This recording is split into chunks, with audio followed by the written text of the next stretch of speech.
D.H. Shearer, if you don't know him, this fellow right here, retired from the ministry. He was the pastor at the Turner Christian Church, and he did that just not real long after Virginia and I placed our membership there. I always thought there was a connection with the timing there, but I never told you otherwise. That's true. It's true. And D.H. now finds he and his wife Linda now are part of the Woodburn Christian Church, where he is the chairman of the elders now. And he teaches a Sunday school class and keeps active, and not as active as he used to be, but that's a different issue altogether. And one of the things that amazes me about people like D.H. is the things that attract their attention and the things that you get involved in and want to learn about.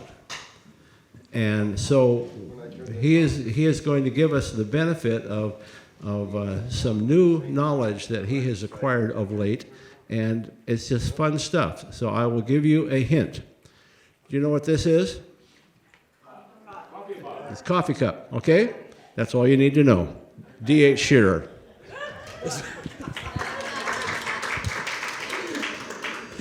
That's what he said. He's going to hold up the cup, and everything else is details, right? I want you to know I had nothing to do with picking the title for this presentation, and I really had nothing to do with it. I think Frank had a lot to do with it, and I didn't want to give anything away. I see that. Yeah. Well, maybe the graphic will tell you a little something about where we're going today. But let's start with the beginning. You know, the word Ethiopia, it's an old Amharic word, literally means dark or blackness. Sometimes it's even translated as burnt. And that's a reference to the complexion of the skin, racially, and for the time that has been spent under the sun. The Hebrews called Ethiopia Cush, and you'll read about Cush 56 times in your Bible. It was the land south of Egypt. And the Hebrews appear to not have had a whole lot of interaction with the Ethiopians themselves, although Ethiopia was well known to them through their political and trade relations through Egypt. But the inhabitants of Ethiopia were originally descendants of Ham. Well, anyway, before the birth of Christ, just shortly before, there arose a dynasty of women rulers in Ethiopia, and they grew militarily, and it enabled Ethiopia to resist some of the advances of the Roman Empire. And you read about one of those women leaders in Acts chapter 8, verse 27. Remember, Philip is on the road that goes to Gaza, and there's a high official in the Ethiopian Treasury Department returning from Jerusalem. He joins the chariot there and explains the scripture, and the Ethiopian eunuch is baptized. Now, if you were to browse the internet about Ethiopia's historic contributions, you'll find that they've made a lot of them to agriculture, to music, and even in wisdom literature. A lot has been written about that lately. In modern times, you might even say they've had a hand in world peace. Ethiopia was one of the original nations in the League of Nations after World War I. And then again, in the United Nations, they sent troops to various parts of the world in behest of the UN. But today, what I want to do is I want to look at what is perhaps the greatest of all Ethiopian contributions to the advancement of civilization as we know it. And that's right, that the very coffee that you drink had its origin in Ethiopia. So here's going to be kind of the order of what I want to do. I'll present some introductory material, and then an interesting little study of how coffee spread from Ethiopia and around the world and why it did so quickly. I want to then look at the story behind 5 very traditional brands of coffee. Coffee that you remember being advertised on television back in the 50s and 60s. So this will be a little bit nostalgic, I hope, for you. And finally, how you can roast your own coffee beans at home, like I do. And you might want to give it a try. So we're going to ask the question, what's the big deal about coffee? Coffee is the second most commonly consumed beverage in the world. The most consumed beverage would be water. Water. Now, depending upon the study you're looking at, some will say that coffee is number 2 and tea is number 2. So 2 and 3, it depends what one you're looking at. But you may be surprised at what number 4 is. Wine? Beer. And number 5 would be milk. There are 37,000 coffee shops and coffee cabooses in the United States. And roughly a quarter of those is owned by Starbucks. That's right. The average person in the United States spends just under $1,000 a year on their coffee. And that's going to include the coffee that you brew at home, the stuff you buy in restaurants, coffee shops, even businesses, or churches. You serve coffee at your church? Well, it will include that. So let's take a look at a chart of the top 10 coffee drinking countries. These are the people who drink it. Now, Americans drink 646 million cups of coffee a day, or 140 billion cups annually. But if you take a look at that chart, in terms of per capita consumption, we are far from the top. The United States will rank 25th. Finland drinks more coffee than any other country in the world. However, in terms of overall coffee consumption, we're number 8 in the world. But where does this coffee come from? And you might find this interesting. I want you to notice that none of these countries are even close to being top coffee drinkers per capita.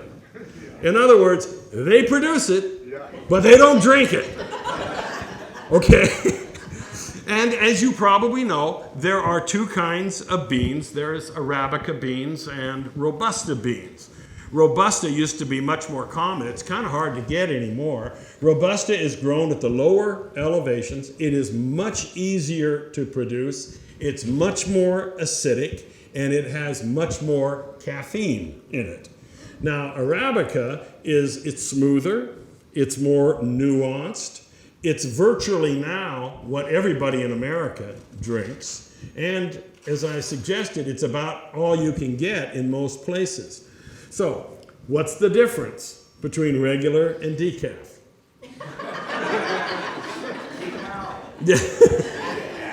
Decaf. Okay, well, how many of you are decaf drinkers? You drink decaf? Oh, so sorry for you. And regular coffee drinkers? Okay. The caffeine content in decaf, the coffee beans, it's removed by using organic solvents, water, and carbon dioxide. There is this process called the Swiss water process. It's the most popular method of eliminating caffeine from coffee beans. The beans are first washed in this solvent. Sometimes they use methylene chloride or ethyl acetate to get the caffeine out. That's a little controversial. But they want to get that caffeine out, and then they rinse it all with the water.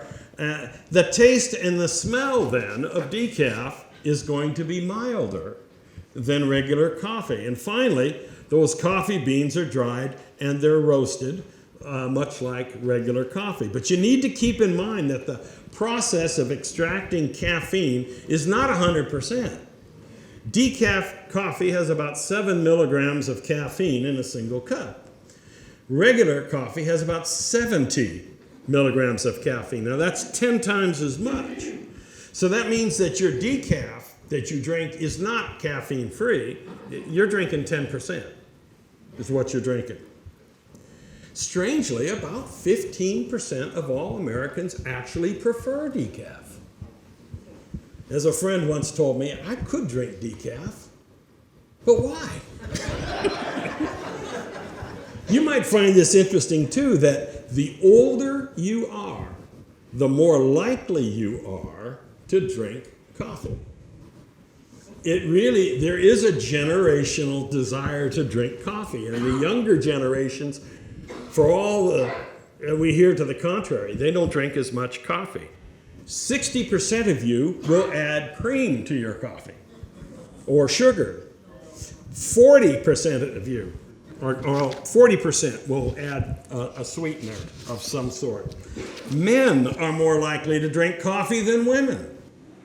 And in terms of racial breakdowns,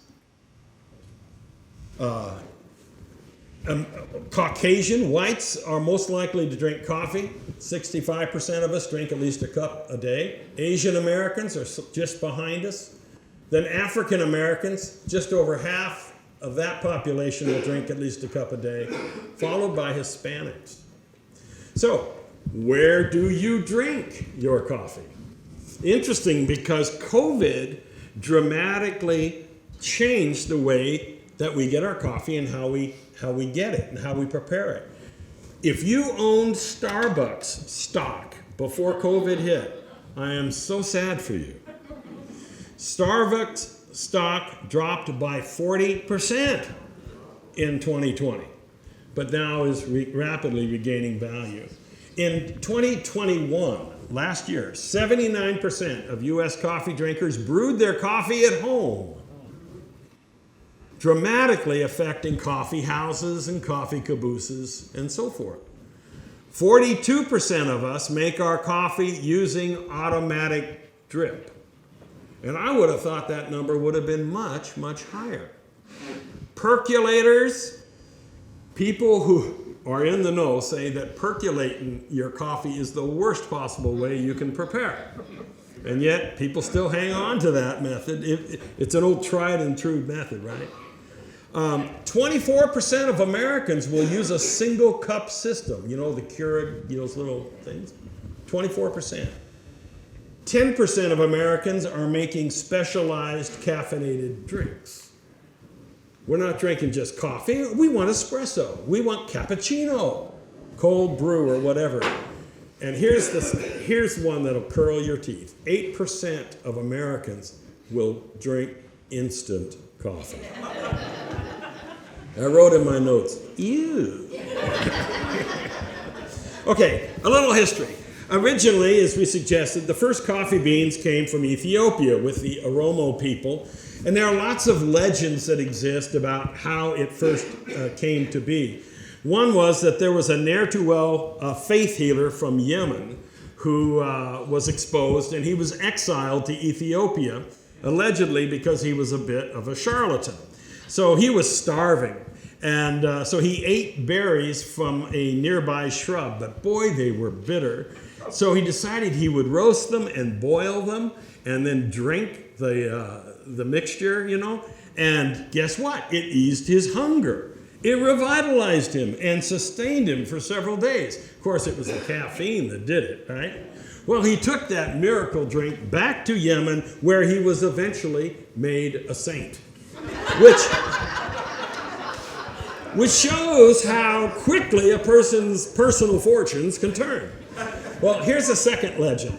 An Ethiopian goat herder noticed that his flock became extremely energized and they would not sleep through the night. Now, we know how that is. Well, this happened after eating the leaves from a certain tree. Well, that certain tree will later be known as the coffee tree. He then discovered, he took his discovery to a monk. And the monk then brewed a drink from the berries cultivated from the tree and discovered that it kept him awake at night too. And so the monk then shared the discovery with other monks. It was a God thing. And the spread of coffee went all throughout Ethiopia. But it didn't stop there. By the 1500s, coffee had reached the Middle East, Persia, Turkey, and Northern Africa. By 1600, it had reached all of Europe, and it was coming to America. But there arose a theological issue. with its Mid-Eastern origin, is coffee an Islamic drink? Can I be, now this was a real serious issue. Can I be a good Christian and still drink coffee? And I know in some of your churches you think, can I be a good Christian and not drink coffee? Well, there were local bans in different areas on this Muslim drink. But fortunately, Pope Clement VIII came to the rescue, and he declared that drinking coffee was okay. And so the first coffee shop in Rome opened up soon after. Of course, the British drank coffee, but with the expansion of the British Empire into the Far East, tea became more of the drink of choice, which is what most of the American colonists also drank. But with the Stamp Act of 1765, paying that tax on the tea became a pretty big deal. In the Boston Tea Party of 1773, big blocks of tea were dumped into Boston Harbor. Not these little tea bags, mind you. They were big blocks of tea. So anyway, coffee then, kind of by default, became the drink of choice in America, right? Now, which is kind of funny because there were embargoes on coffee too, but somehow that didn't apply. Drinking coffee became almost a patriotic thing for Americans to do. And anyway, it became our most popular hot drink. By 1852, Brazil became the largest coffee producer in the world, and by the way, it still is. During the American Civil War, the South could not get their coffee through the blockade, so they had substitutes, chicory or whatever they could find, and they came up with all kinds of concoctions. However, coffee was still available and abundant in the North. And the Yankee armies, when they were out in the field, whenever there was a break of 5 minutes on the march to rest, they'd start a fire and they'd start boiling their coffee.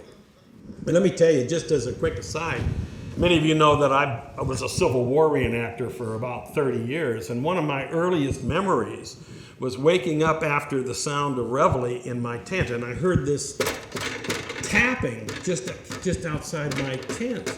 And what in the world is that? And what it was the boys in the 19th Indiana, they had a rock, they had their coffee beans, and they were grinding them with their rifle butts. They were making their coffee. They were making their morning coffee. All right. With the Industrial Revolution following the Civil War, marketing coffee grew exponentially. Every store sold coffee. Now, it was often the green beans, unroasted, that they would sell. And every home had a coffee grinder, often affixed to the kitchen wall. You've seen those, right? And if the store roasted its own beans, they might grind those beans using a huge hand-operated grinder. The finest hotels in America, and I'm talking places like Delmonico's in New York or the Maxwell House in Nashville, they became known for the fine coffee that they served. And so many of the brands of coffee that we know today or that we remember from the past started out in these fine restaurants. And so with that, what I'd like to do is transition, and I want to look at 5 traditional brands of coffee that you will remember, and many of them still exist. And then I'll throw in a bonus. So the first is Folgers. Folgers. How many Folgers drinkers? My mother is a Folgers drinker. We're going to start with Folgers because it's the biggest seller in America. After the California Gold Rush, San Francisco became a center of coffee importing and roasting in the United States. And so in 1850, this is just after gold is discovered, William H. Bovee and Company founded the Pioneer Steam Coffee and Spice Mill because no one roasted beans in San Francisco at that time. It was purely something everyone had to do at home. Well, to build his roasting mill, Bovee hired this fellow named James A. Folger. to come and work as a carpenter. Now, Folger was living on Nantucket Island, way back east in Massachusetts at the time, and he was only 15 years of age. But in 1850, James Folger and two of his brothers moved to San Francisco. Well, the aftermath of the gold rush really changed everything. After working for Bovey's Mill for nearly a year, Folger had saved enough money to buy part of the company. It was a bit of a security. And then he went off to do what he really wanted to do, and that's strike it rich in the gold fields.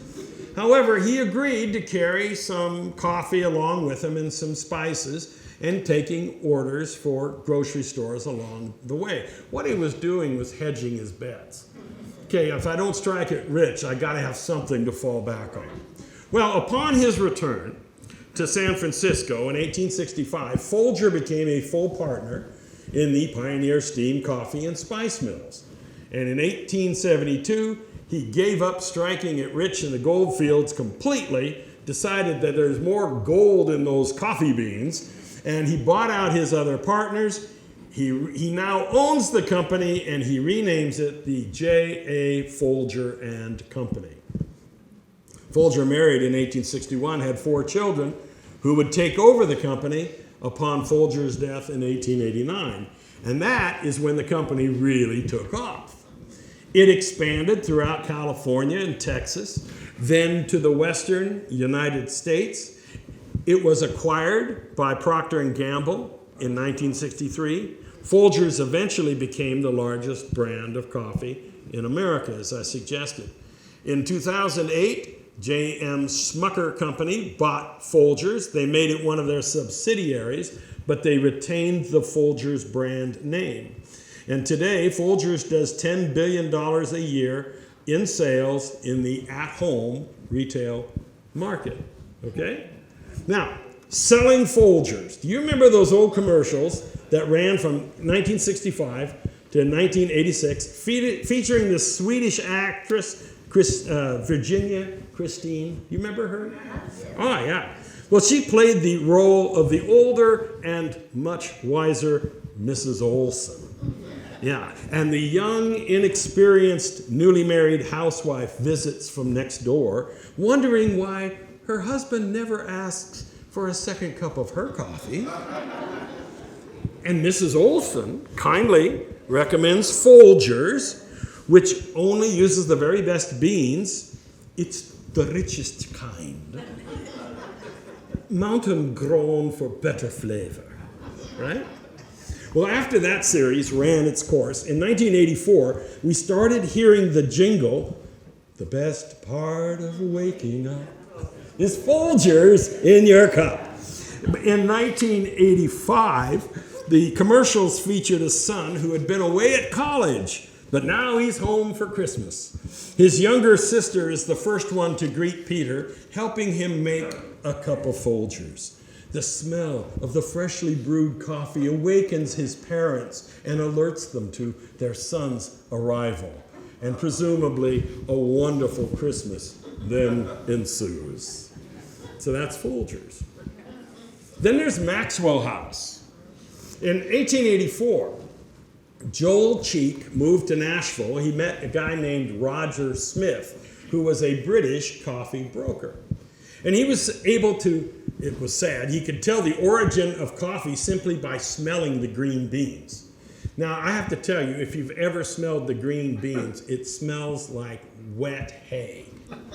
It really does. And if you were to ever grind them and try to make coffee without roasting them, it tastes like wet hay. You know, it's horrible, horrible stuff.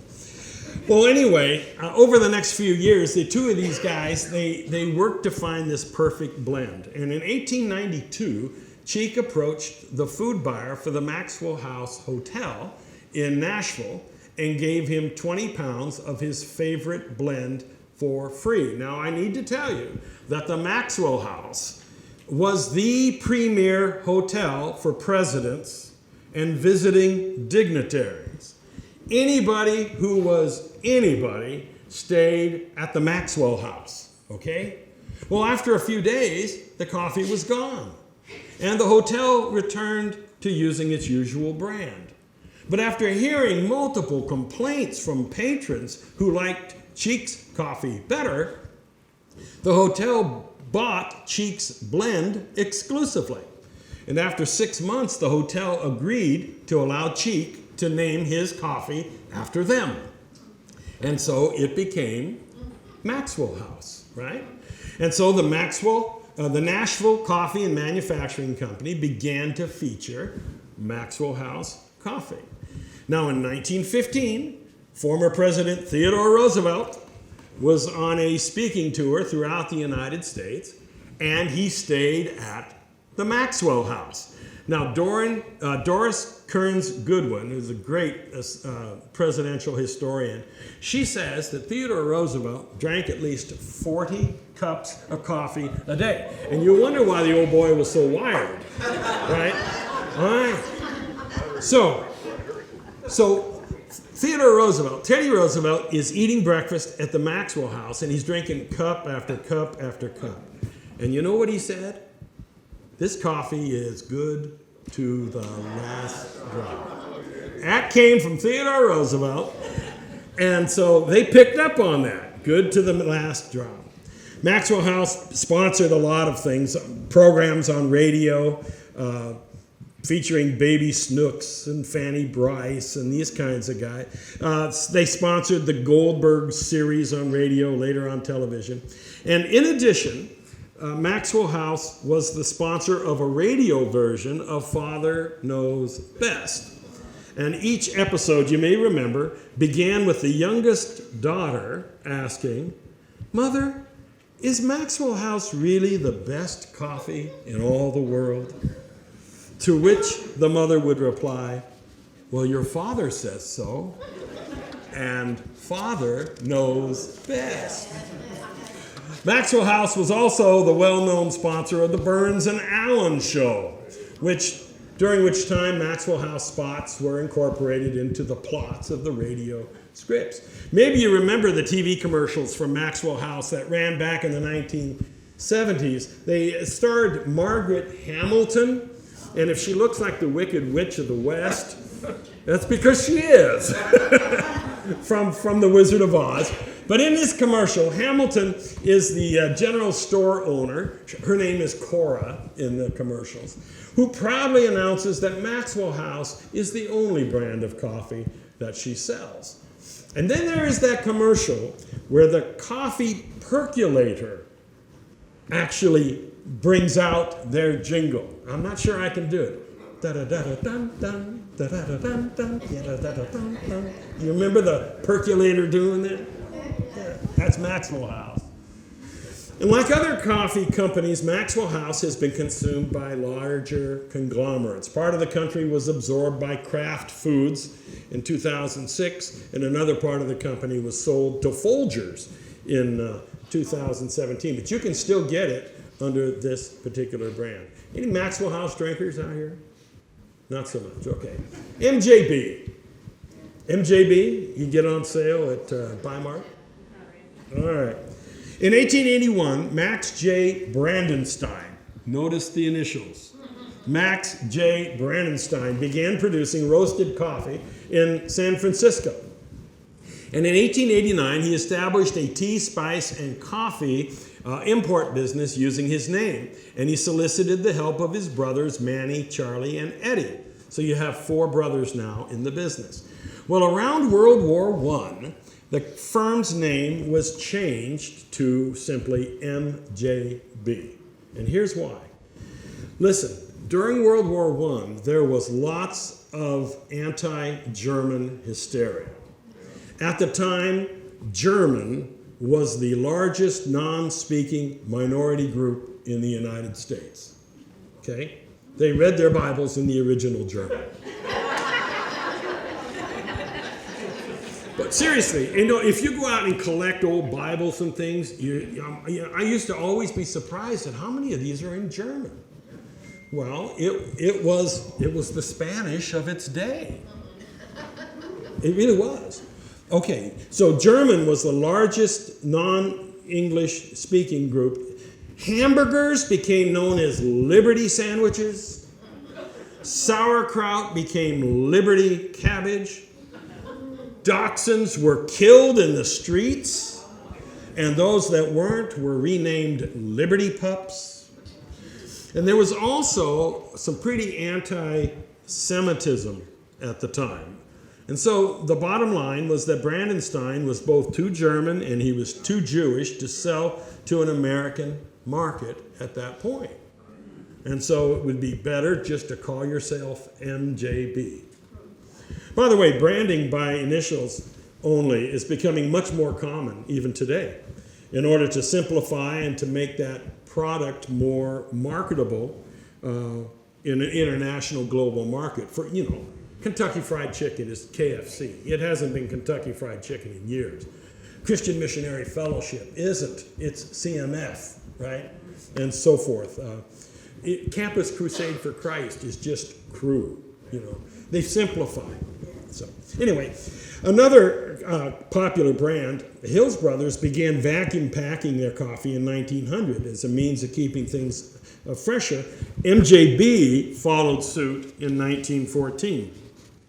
And in 1970, you might remember their advertising slogan, MJB tastes good when it should. MJB advertised 100% Colombian coffee. And who picked all that coffee down there?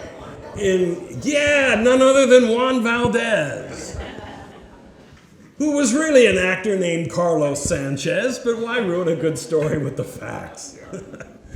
MJB was acquired by Nestle in 1985, and then in 1999, Sara Lee acquired MJB, Hills Brothers, and Chase and Sanborn from Nestle.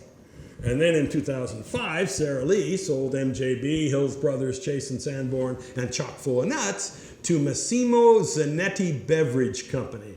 And the Massimo Zanetti Beverage Company is a huge Italian company, a large private company in the world, owning over 20 different consumer brands, making a profit of over $1.2 billion a year. But you'll see how all these companies kind of get absorbed into the bigger conglomerates, which brings us then to Hills Brothers. Head for the hills. San Francisco in the mid-19th century, as I told you, was it was the largest city on the West Coast, and it was a hub for coffee sales. In 1873, two brothers, Austin and Reuben Hills, arrived in San Francisco from their home in Rockland, Maine. And 5 years later, in 1872, the two brothers established a retail stall to sell dairy products in the Bay City market under the name of their new partnership, Hills Brothers. And their small business expanded. In less than just 4 years, they acquired a retail coffee store named Arabian Coffee and Spice Mills on 4th Street. And the coffee aspect of Hills Brothers really took off. In 1884, they expanded to larger facilities. In 1900, Hills Brothers were the first to pack roast coffee in vacuum-sealed cans, as I said earlier. And they incorporated under the Hills Brothers name in 1906. And I want you to notice it's bros, not brothers. See, they abbreviated it. In 1926, Hills Brothers moved its operations to still larger facilities at 2 Harrison Street in San Francisco, a Romanesque revival building on the Embarcadero. It's now a city landmark. The roasting operations made the entire area smell like coffee, which is great because there's chocolate down there too. Anyway, in 2012, the building had become home to a satellite campus for the Wharton School of Business of the University of Pennsylvania. In marketing Hills Brothers coffee, you may remember an Arab coffee taster introduced it in 1898 and redesigned in 1906 using an image that they used until 1900, the Arab coffee taster, right? And there was the advertising jingle, head for the hills, and richer, stronger, a pound lasts longer. In 1990, the Arab taster was replaced by a new European-American taster to represent the original founders, the Hills brothers. But the company continued to expand. By 1930, they opened a large roasting and distribution center in Chicago. During World War II, the company's metal containers were replaced with glass jars. Now, they weren't the only company that did this. You remember during World War II, they needed tin for the war effort. And so everything got shifted over to glass. In 1984, Hills Brothers purchased the name and manufacturing facilities of the Chase and Sanborn Coffee Company. A year later, Nestle bought out both Hills Brothers and MJB, but both brands continued to operate under their own names. And then Nestle then sold its coffee interests to Sara Lee in 1999, which in turn sold the whole interest over to Massimo Zanetti Beverage Company in 2006. I mean, it's kind of like looking at somebody's family tree that kind of looks like a plate of spaghetti when you think about it. Then we come to Chase and Sanborn. You know, I don't see this one around much anymore, but it still exists. It was a product of the Civil War. Founded in 1862, Caleb Chase and James Sanborn, it was a part of the economic boom up in the North during the Civil War. Its claim to fame is that it was the first coffee company to pack and ship roasted coffee in sealed tins. They advertised it as the heftier coffee. And so, like many coffee companies, Chase and Sanborn eventually was swallowed up by larger companies. Standard Brands bought out Chase and Sanborn in 1929. It remained with them until 1981 when it was bought by Nabisco. A year later, sold to a Florida importer who in turn sold it to Hills Brothers. Nestle then bought out Hills Brothers, sold it to Sara Lee, which then sold it to Massimo Zanetti Beverage Group in 2006. All roads lead to Zanetti. Now here's your bonus. Starbucks. Now Starbucks is the new kid on the block, relatively speaking. The first Starbucks opened on March 30th, 1970 by three guys who met as students at the University of San Francisco. So how did they come up with the name Starbucks? Terry Heckler, one of the founders, thought that the words beginning with the letter ST were powerful, so they needed to come up with a name that started with ST. And so that was their starting point. They chose originally Starbo, which was a mining town in Cascade Mountains. From there, someone in the group remembered Starbuck, the name of the chief mate in Herman Melville's classic book, Moby Dick. Now, Moby Dick didn't have anything to do with Starbucks directly. They just thought it sounded really neat.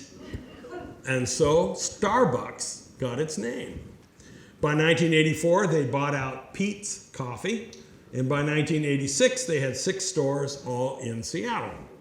A year later, they sold everything to entrepreneur Howard Schultz. By 1989, Starbucks was found in 46 stores in the Pacific Northwest, British Columbia, and the Midwest. Today, they are everywhere. 9,000 retail Starbucks outlets in the United States, but that's just a drop in the bucket. They have just under 33,000 stores in 76 countries worldwide, which means that 2/3 of Starbucks stores are located outside of the United States. There has been major expansion in China, opening a new store in China every 15 hours. There are now over 5,000 Starbucks stores in China. Now, how do we account for that kind of growth? Well, what they did was they created a whole new culture. First, with their nomenclature. They weren't selling small, medium, and large. No. They had demi, which was 3 ounces. They had a short, 8 ounces. A tall, 12 ounces. A grande, 16 ounces. And a venti. By the way, this is all Italian, right? But they're being cool. They're creating a culture. And then they made Starbucks a destination. It was a gathering place. It was a hangout place. It was a workplace. They'll offer Wi-Fi. Or if you want to be alone, you can do that too. Oh, and we're going to offer muffins and rolls and all kinds of good things. And everything at Starbucks is personal. You can customize your order. You're going to get your name on the cup. But they don't know how to spell DH. No, you'll be surprised what I get. Oh, and then they'll ask, do you want extra space in that cup for cream? They're personalizing the order. They have an app so that you can order in advance. You'll have it waiting for you.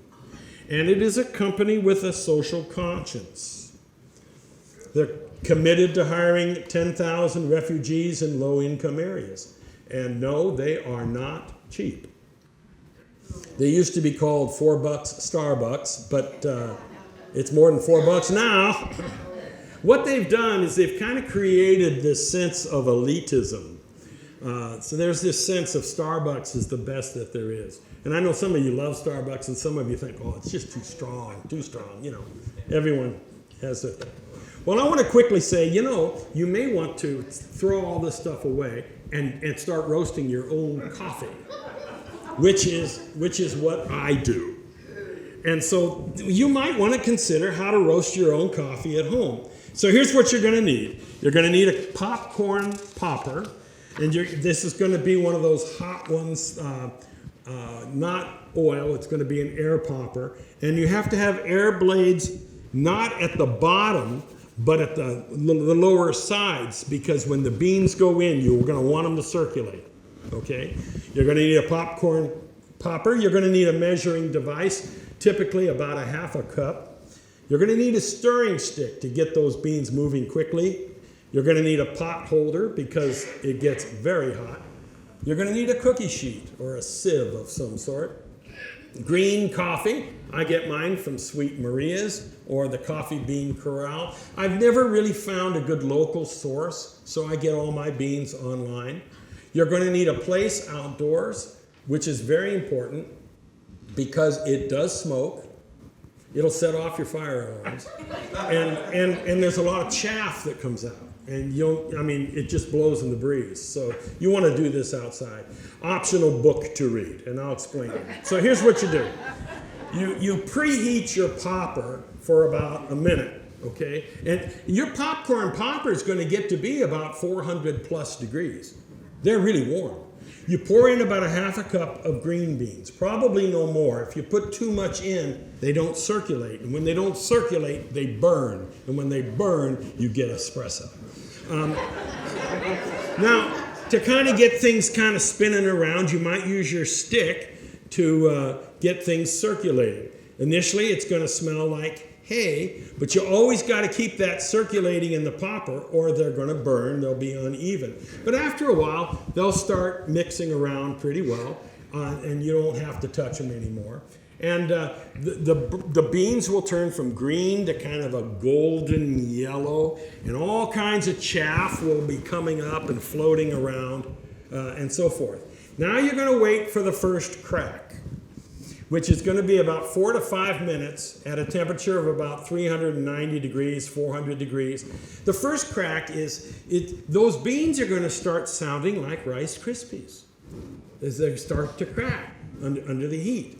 Now, the ambient temperature outside makes a huge difference.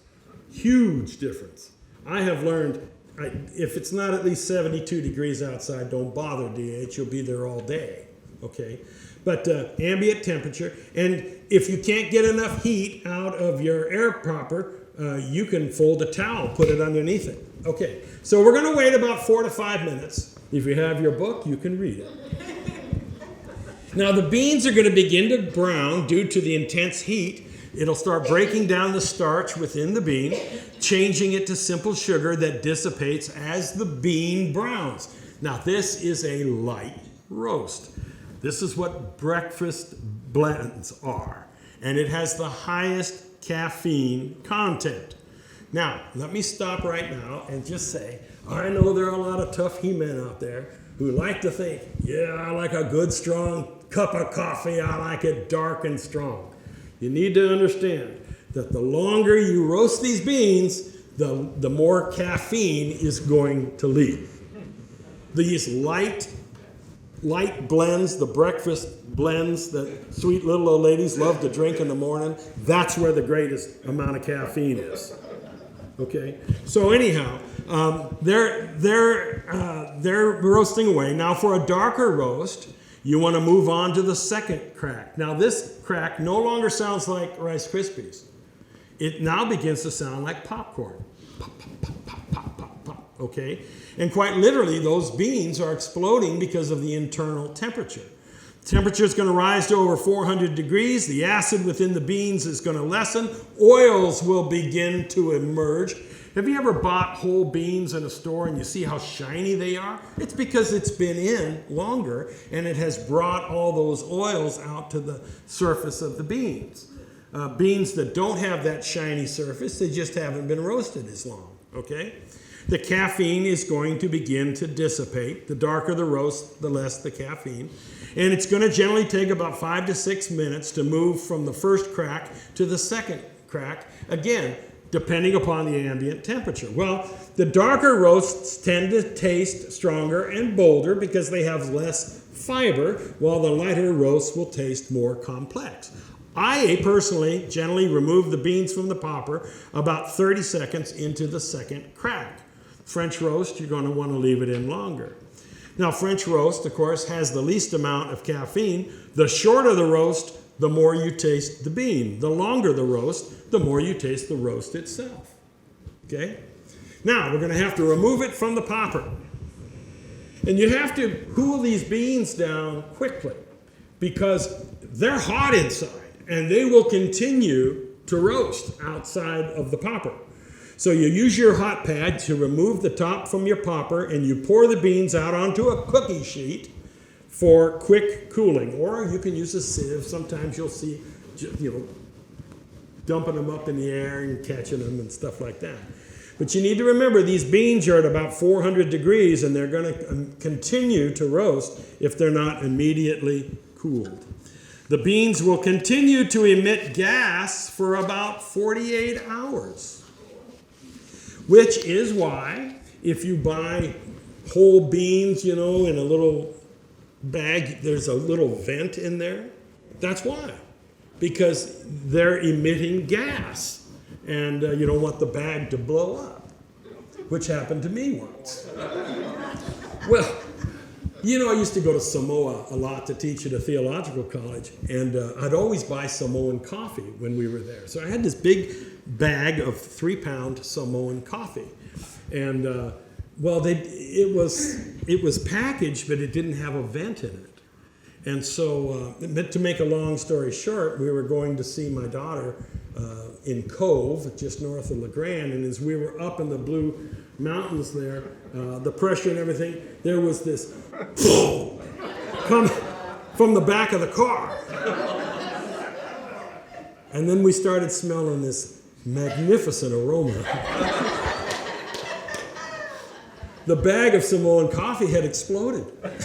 It literally exploded. It was in the suitcase, so it was all fairly contained. But anyway, here's my personal brand. This is my last picture, An Appeal to Heaven, which was a rallying cry in the American Revolutionary War, An Appeal to Heaven. Shearer Coffee Roasters. Country of origin, this particular batch was from Rwanda. I'm kind of partial to African roasts, and I did this on August the 3rd.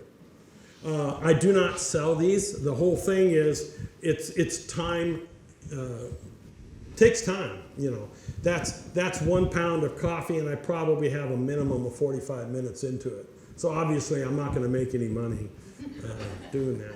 So that's it. Thank you.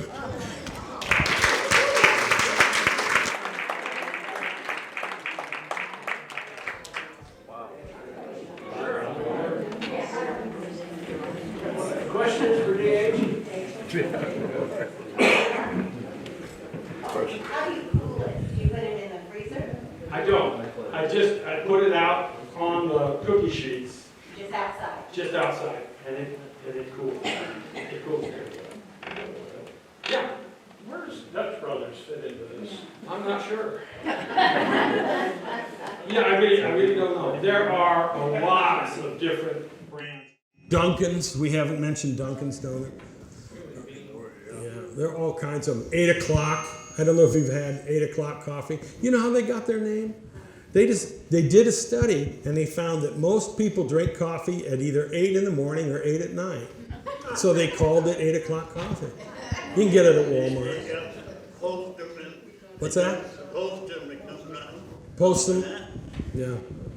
I have an answer. Okay. Okay, we'll take it. All they do is sell espresso. They do not sell any kind of coffee and just espresso. You cannot get a plain cup of coffee. Starbucks, you can. Okay, Dutch Brothers, no. there you go. I never go to Dutch Brothers. All right. I have a question. Yes. How do you know those beans taste like wet hay? I can tell you. Somehow I knew you would be able to do that. It's true. One of the things in my Civil War hobby, we would do backwoods kinds of things where it would just be us without any, and we would do different competitions. There'd be marksmanship competitions and this. Well, we did a coffee making competition, and all they were given was matches and some green beans. And some of these guys didn't realize they had to roast the beans before you made them. And so I was one of the judges. And so it was a timed thing, and they're thinking, man, we are way ahead of these other groups, man. And they brought this coffee to us. They said, it doesn't look quite right, but maybe it'll taste all right. It was horrible. Yeah. Well, that still doesn't know. I drank enough and then... No, but I still didn't answer the question of how you can make that comparison. Did you eat wet hay at some point before that so that you could make a comparison? That was my question, DH. I think I must have repressed that one. I understand that. Okay. Okay. When we were trying to come up with a title for this, I called my son, who has an imagination. So these were titles that did not make it. Okay? The History of Human Beings. I Don't Touch the Stuff. A Lotta Do About Nothing. Coffee, Your Guide to Getting Through Life.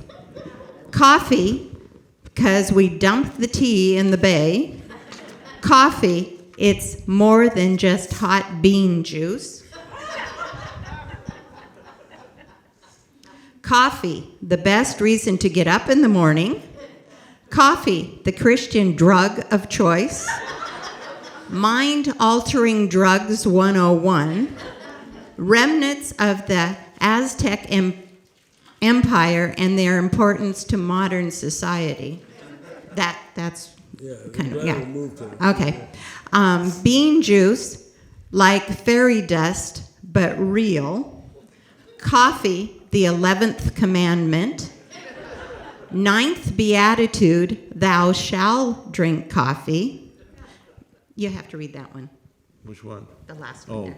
the Caphalonian, 1 Caphalonians 7:3, and Jesus sipped. All right, but this was my working title. Coffee gig. It's my gig. And I wanted to add one little bit of information about Starbucks. Okay. There is a very small community in eastern Washington by the name of Starbuck. And Virginia and I have been through it many times and have looked for a Starbucks there because it seems to be a natural place, and it's too small for Starbucks to even consider. Yeah. But we thought, man, what an opportunity to have a Starbucks in Starbuck. Give them time. Give them time. Probably so. Yeah, probably so. Yeah. Okay, is there anything else for the good of the order. I think you can go over to the dining hall, but don't count on them having lunch ready until noon. Okay? But have a cup of coffee beforehand.